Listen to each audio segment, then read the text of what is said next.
Halo semuanya, pada video kali ini saya akan melakukan analisis confirmatory vector analysis atau biasanya disebut dengan uji CFA menggunakan software Stata. Nah, sebelum saya melakukan praktek di software Stata, alangkah baiknya kawan-kawan semua harus mengetahui tentang konsep dasar dari confirmatory vector analysis atau uji CFA. Confirmatory vector analysis atau CFA merupakan salah satu metode dalam analisis faktor. Confirmatory vector analysis bertujuan untuk mengkonfirmasi apakah suatu item atau suatu indikator mampu mewakili suatu variabel.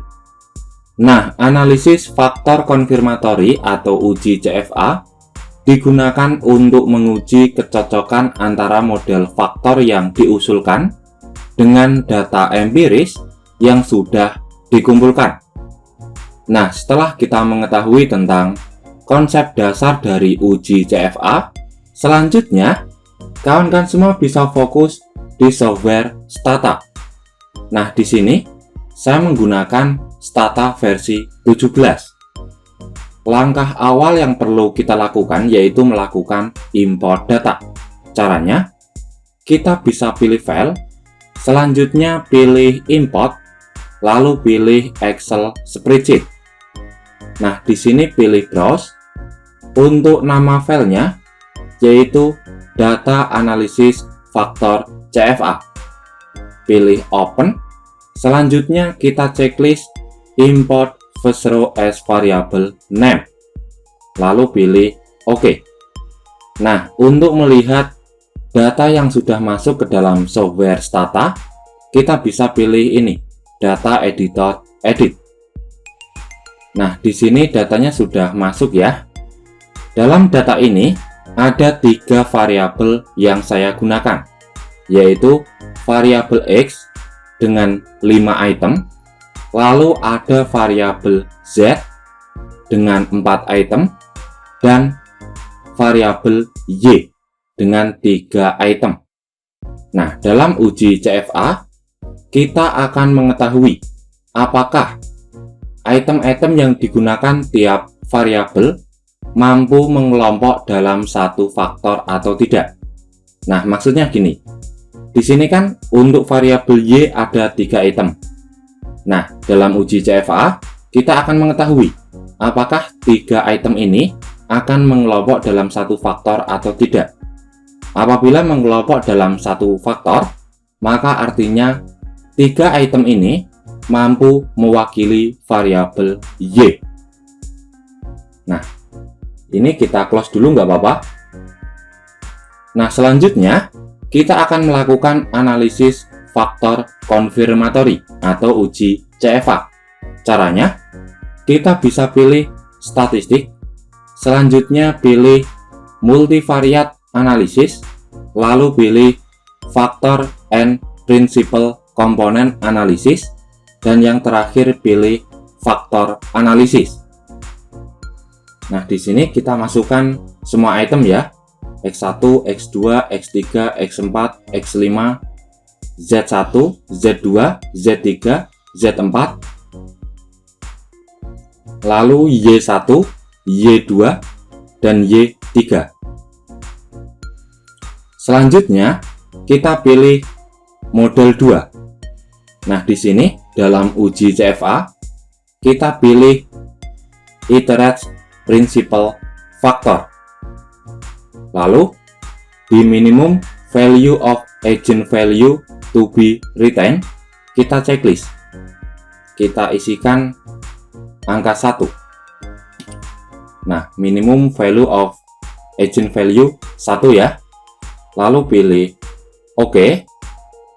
Nah, di sini sudah muncul output analisis faktor menggunakan uji CFA atau confirmatory vector analysis.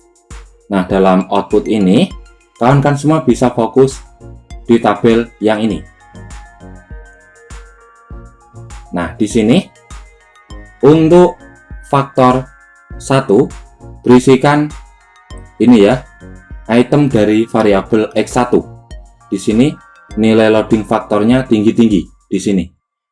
Ini mengelompok, ada 5 item. Lalu untuk variabel Z di sini berada di faktor 2. Nah, angka yang ini kan tinggi-tinggi, mengelompok ya. Lalu untuk variabel Y juga berada di faktor 2. Nah, ini angka yang tinggi atau yang enggak minus. Nah, berhubung variabel Z dan variabel Y mengelompok dalam faktor yang sama, maka kita akan menggunakan metode Varimax.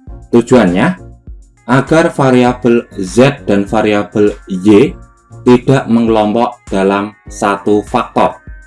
Nah, caranya kita pilih statistik, selanjutnya pilih multivariate analysis, lalu pilih vector and principal component analysis, selanjutnya pilih post estimation, lalu pilih ini ya yang paling atas, rotate loading.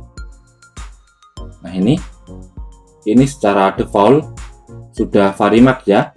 Lalu kita langsung pilih oke. Nah, di sini sudah muncul output analisis faktor konfirmatori atau uji CFA. Nah, untuk melakukan interpretasi pada output ini, kawan-kawan semua bisa fokus di file PDF.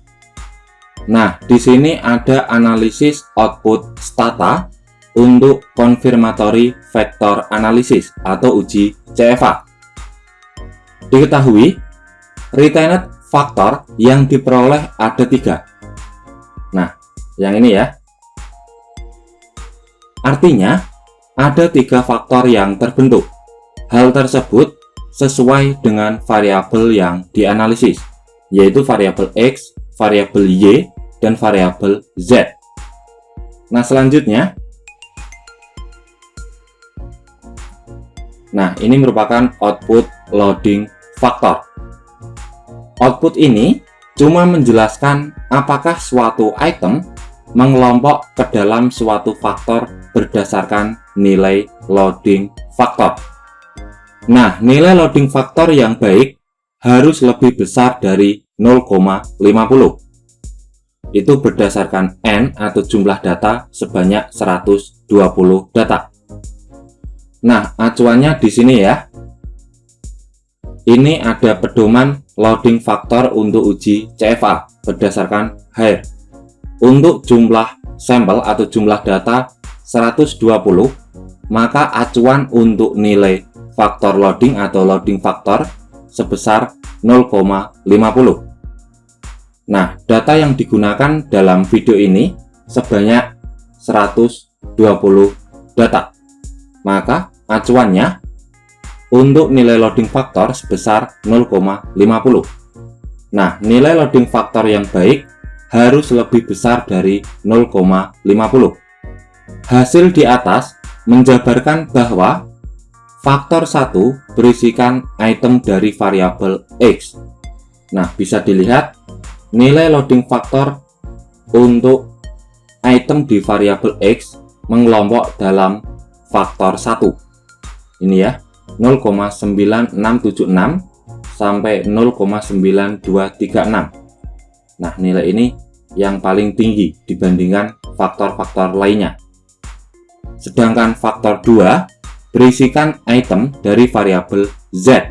Nah, bisa dilihat di sini nilai loading faktor untuk item di variabel Z mengelompok pada faktor 2. Nah, ini angka-angka loading faktor yang tinggi di variabel Z.